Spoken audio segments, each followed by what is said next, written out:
मेरा आपसे वादा है, मेरी जिंदगी का हर एक पल, हर एक क्षण हिंदुस्तान के विद्यार्थियों को समर्पित रहेगा। तो नीट का एग्ज़ाम हो गया है और आप बेसिकली एनालाइज कर पा रहे होंगे कि आप कहाँ स्टैंड करते हैं। देखिए, ज़िंदगी में कई बार ऐसा दौर आता है जो हमें तोड़ के रख देता है। हमने मेहनत तो बहुत की होती है, लेकिन हमें मिले होते हैं सिर्फ आंसू, खोया हुआ आत्मविश्वास, डर, फ्यूचर को लेकर एंजाइटी। मेहनत हमने बहुत की होती है, लेकिन ये सब मिलता है जब हम एक्सपेक्टेशन के हिसाब से परफॉर्म नहीं कर पाते।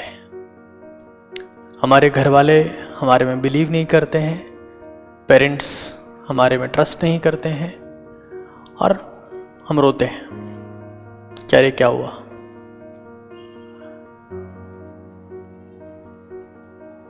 जब मैं अपनी खुद के टाइम को याद करता हूँ कि जब मैंने एंट्रेंस एग्ज़ाम दिया था और मेरा स्कोर सही नहीं आया था, मैं चुपचाप रोता था। और कई बार जब मैंने पेरेंट्स के सामने रोने की कोशिश की तो मुझे पेरेंट्स की तरफ से सहानुभूति नहीं मिली थी। उनका यही कहना था कि तुम पढ़ते लिखते हो नहीं हो, मेहनत करते नहीं हो और अभी घड़ियाली आंसू बहा रहे हो हमारे सामने। और पेरेंट्स की बात नहीं थी।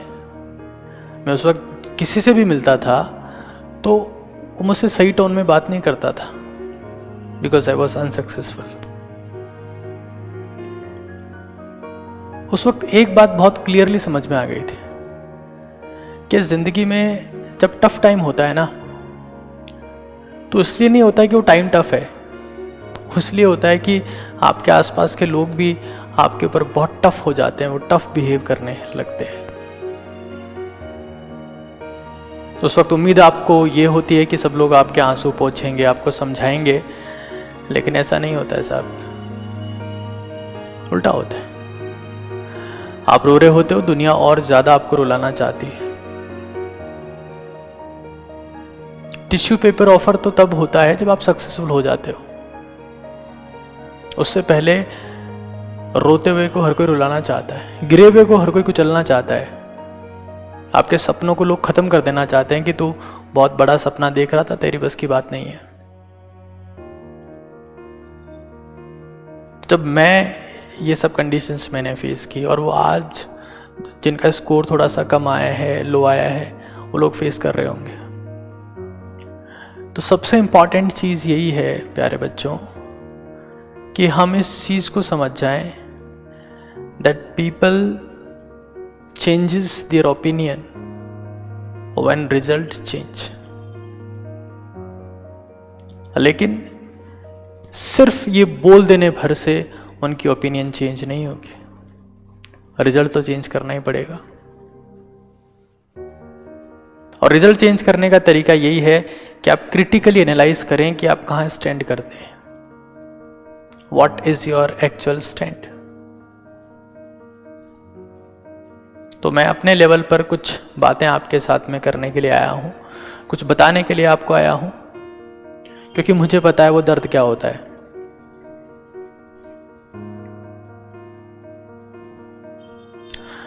आप सोच रहे होते हैं कि सब लोग आपके साथ में हैं, लेकिन जैसे ही आप अनसक्सेसफुल होते हैं आपको लगता है कि दुनिया में आपसे अकेला कोई है ही नहीं। और ये हर उस एस्पिरेंट को फील होता है जिसका स्कोर कम आया है, हर उस एस्पिरेंट को। तो कुछ बेसिक बातें जो मैं आपके साथ में करना चाह रहा हूं, आप इन्हें ध्यान से सुनिए, एनालाइज करिए और इम्प्लीमेंट करने की कोशिश करिए। तो नीट एग्ज़ाम में हम लोग अपीयर हुए और हमारा स्कोर हमारी एक्सपेक्टेशन के हिसाब से नहीं रहा। तो बेसिकली लो स्कोर की हम लोग बात कर रहे हैं आज। कई आइडियाज़, कई ऐसी बातें हम लोग डिस्कस करेंगे जो टफ टाइम में आपको एक रास्ता दिखाने में आपकी मदद करेगी। तो अगर मैं लो स्कोर की बात कर लेता हूं, मान लीजिए हम लोग दो कैटेगरी में लो स्कोर को डिवाइड कर लेते हैं। एक बिलो 300 है और दूसरा लो स्कोर है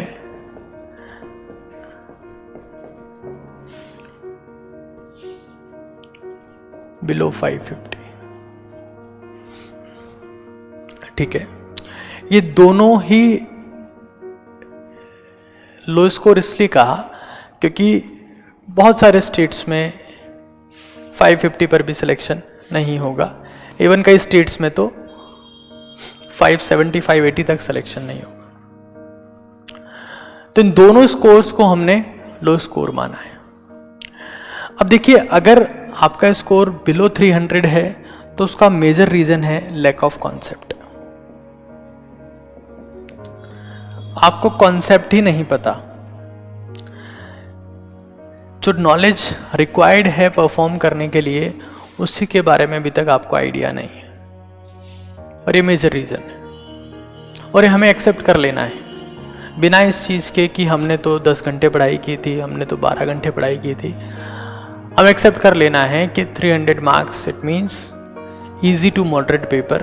बायोलॉजी और केमिस्ट्री तो आसान ही था। अगर 300 नंबर हैं तो we are lacking the conceptual clarity, lack of concept और लैक ऑफ द नॉलेज। तो तरीका क्या है? Sincere effort. वो कैसे लगाने हैं उसके बारे में चर्चा करेंगे।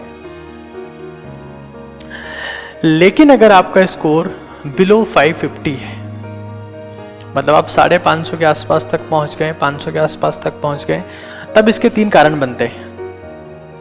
अब सिर्फ एक कारण नहीं है। एक कारण लैक ऑफ कॉन्सेप्ट तो है, क्योंकि लोग 700 नंबर भी लाए हैं, तो आप उनके कंपैरिजन में तो कहीं ना कहीं कॉन्सेप्चुअली लैक कर ही रहे हैं। लेकिन 2 और रीजन है। एक हो सकता है सिली मिस्टेक्स और एक हो सकता है लैक ऑफ स्पीड।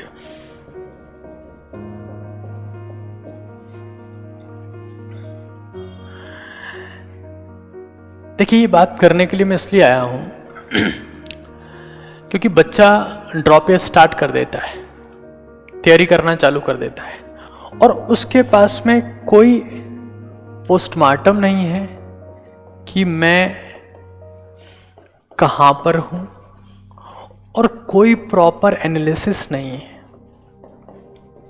अगर पोस्टमार्टम नहीं है, एनालिसिस नहीं है, तो आप प्लानिंग की उम्मीद तो कतई कर ही नहीं सकते कि उसके पास में कोई प्लानिंग भी होगी। जिसके पास पोस्टमार्टम नहीं है, जिसके पास एनालिसिस नहीं है, तो उसे प्लानिंग की उम्मीद करना बेवकूफ़ी है। ऐसा कहा जाता है that an idiot with a plan can defeat A genius without the plan.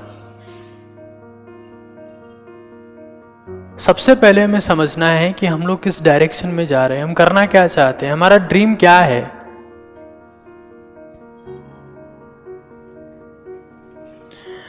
मैं आपको सच बता रहा हूं, जापान में जब कोई ब्रिज बनाया जाता है, मान लीजिए एक 5 साल का प्रोजेक्ट है, एक ब्रिज बनाया जाना है, तो उसकी प्लानिंग 1-1.5 साल तो उसकी प्लानिंग होती है कि ब्रिज कैसे बनेगा, कौन सा मटेरियल यूज होगा, क्या उसकी हाइट होगी, क्या उसकी लेंथ होगी, क्या उसका स्लोप होगा, सब कुछ प्लान किया जाता है। और प्लानिंग इतनी जबरदस्त होती है कि अगले 1-1.5 साल में ब्रिज बन जाता है। मतलब 5 साल का प्रोजेक्ट 3 साल में पूरा हो जाता है। मैं रिसेंटली एक न्यूज पढ़ रहा था, उसमें बिहार में एक ब्रिज बना, नीतीश कुमार जी उद्घाटन करने गए, अगले दिन ब्रिज नीचे गिर गया। प्लानिंग नहीं है सर। हमारा सिलेक्शन, हमारे मार्क्स, हमारा स्कोर, हमारा रैंक, हमारे ड्रीम्स ये ब्रिज से कम नहीं है। The requires sincere planning. मैं कहां फंस गया, मैं कहां अटक गया, मैं कहां भटक गया, कुछ पता तो हो आपको। पोस्टमार्टम कि पेपर में मेरे से गलती क्या हुई। 5 साल का ब्रिज 10 साल में बनेगा, और बनेगा तो भी गिर जाएगा अगर प्लानिंग नहीं होगी तो। और 5 साल वाला ब्रिज 3 साल में परफेक्टली रेडी हो जाएगा अगर प्लानिंग होगी तो। कि मैं कहाँ लैग कर रहा हूँ, वेयर आई एम लैगिंग।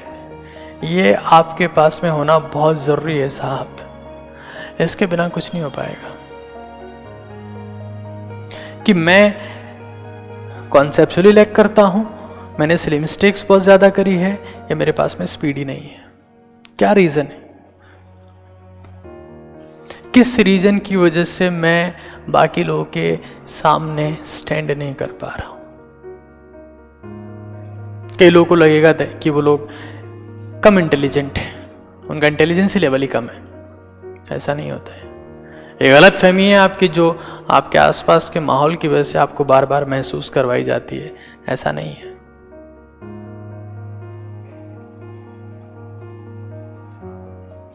तो at least right 10 points, right your 10 weakness. एक बार मुझसे कहा गया कि सर, एक बच्चे ने मुझसे पूछा कि सर मैं जिंदगी में स्ट्रांग बनना चाहता हूं, कैसे बनूं? मैंने कहा वीकनेस लिख के लाओ। जिस दिन आप पेपर पे अपनी वीकनेस लिख देते हैं, उस दिन आप स्ट्रांग हो जाते हैं। जिस दिन आप स्ट्रांग हो जाते हैं, उस दिन आप सक्सेसफुल बनने का फाउंडेशन बना देते हैं। कि मैं कहाँ लैग कर रहा हूँ। सोशल मीडिया की वजह से दिक्कत रही, रिलेशंस की वजह से दिक्कत रही, जगह की वजह से दिक्कत रही, टाइप ऑफ कोचिंग की वजह से दिक्कत रहेगी, बेकार टीचर की वजह से दिक्कत रही, या मेरी खुद की दिक्कत रही। दिक्कत क्या है? Write them,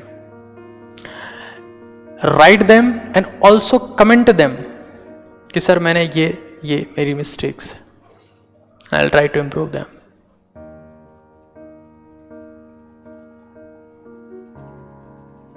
at least improve them. एक बात।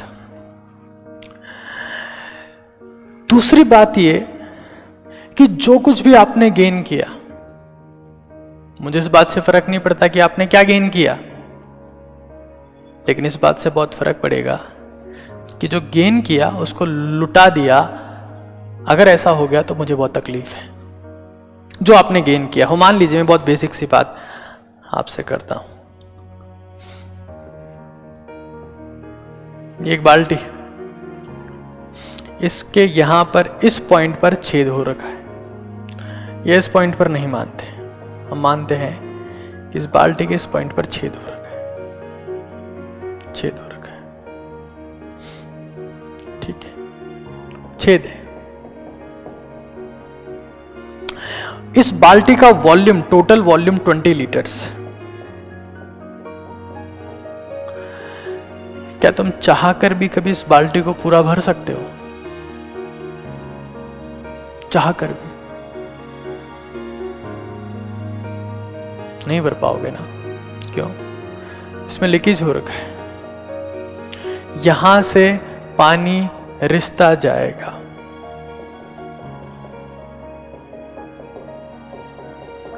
चाहकर भी तुम इसे इस पॉइंट से ऊपर भर ही नहीं सकते सर। चाहे जितनी कोशिश कर लो, भर ही नहीं सकते। आपको इस पॉइंट को पैक करना पड़ेगा, ठीक करना पड़ेगा, तब जाके ये बाल्टी भरी जा सकती है। लेकिन फिर भी कई बेवकूफ लोग बिना उस छेद को रिपेयर किए ढक्कन खोल के इस इंतजार में बैठे रहते हैं कि एक दिन बाल्टी पूरी भर जाएगी। नहीं भरेगी सर। कई लोग बाथरूम में बैठे हैं सर, इस चीज का वेट कर रहे हैं कि बस अब तो बाल्टी भरने वाली है। नहीं भरेगी। ये बाल्टी, इसका वॉल्यूम, यही आपका स्कोर है। आप जो भी छोटी मोटी नॉलेज गेन करते हैं, अगर वो नॉलेज जो भी आपने गेन की, साल भर मेहनत करके गेन की, अब बच्चा फिर से कुछ नए कंटेंट में लग जाएगा, कुछ नई बातें, नए क्वेश्चन, नए कॉन्सेप्ट सीखता जाएगा, सीखता जाएगा, सीखता जाएगा। पुराना जो कुछ उसके पास में था वो रिश्ता जाएगा, रिश्ता जाएगा, रिश्ता जाएगा, रिश्ता जाएगा। तो स्कोर इंक्रीज दो तरीके से होगा सर। एक तो आप मेहनत करें, कोई डाउट नहीं है, लर्न कॉन्सेप्ट्स एंड प्रैक्टिस। ये तो एक रास्ता है। लेकिन आपके स्कोर को इंक्रीज करने का ये एक इंजन अगर ये है, तो दूसरा इंजन ये है रिटेन द प्रीवियस नॉलेज। उड़ ना जाए वो, रिस ना जाए। अगर वो रिश्ती जाएगी तो ये कुछ नहीं कर पाएंगे sir. Retain the previous knowledge, it is equally important. Retain the previous knowledge. पुराना कंटेंट आपके पास में समराइज्ड होना चाहिए, उसको बार बार लगातार हर बार रेगुलर बेसिस पर आपको रिवाइज करते हुए चलना है। इक्वली इंपॉर्टेंट है कि मुझे कंटेंट को रिसने से रोकना है, रिसने नहीं देना है, लीकेज नहीं होने देना है, बहने नहीं देना है, वरना नहीं हो पाएगा। वापस वहीं पहुंच जाएंगे अगले साल।